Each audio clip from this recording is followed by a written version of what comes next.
दहशत गर्दी के मराकज़ अल-कायदा, दाइश और तंजीमों की क़यादत मौजूद है। हमारा मसला अफगानों के साथ नहीं, तालिबान रजीम के साथ है। DGISPR ने कहा कि बॉर्डर मैनेजमेंट पर सिक्योरिटी इदारों के हवाले से गुमराहकुन प्रोपेगेंडा किया जाता है। बॉर्डर फाइनेंसिंग इस वक्त तक मुकम्मल तौर पर मौसर नहीं हो सकती जब तक इसे मजबूत ऑब्जर्वेशन और फायर कोर हासिल ना हो। सरहद पार बॉर्डर एरियाज में पॉलिटिकल टेरर क्राइम का मजबूत गठजोड़ है, जिसकी सहूलतकारी फितना खारिज करते हैं। इसकी वजह से स्मगलिंग, गैर कानूनी तिजारत और दहशत गर्दी को फरोग मिलता है।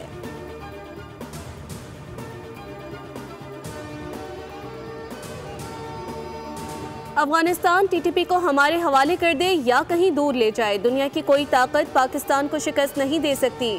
खत्ते में अमन के लिए अफगानिस्तान में अमन नागुज़ीर है। नायब वज़ीर आज़म इसहाक डार कहते हैं, अफगानिस्तान से कहा अपनी सरजमीन दहशत गर्दी के खिलाफ इस्तेमाल ना होने दें। हुकूमत पाकिस्तान चाहती है अफगानिस्तान के लोग तरक्की करें। SCO कॉन्फ्रेंस में पाकिस्तान की मौशी इस्लाहात पेश की। मास्को इजलास में पाकिस्तान की मौशी तरजीहात पर बात की। सरबराहान से दो तरफा ताल्लुकात समेत खत्ते की सूरत हाल और गज़ा पर तबादला ख्याल किया गया। अफगानिस्तान में अमन, इस्तेहकाम और मौशी बहाली पर भी बात हुई।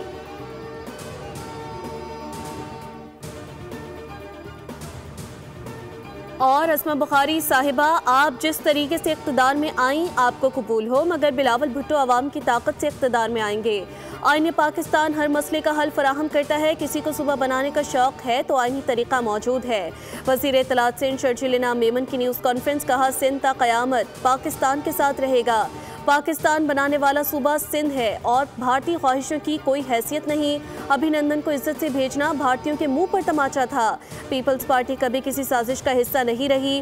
बानी PTI 2.5-3 साल की जेल पर मुल्क दुश्मनों से मदद मांग रहे हैं।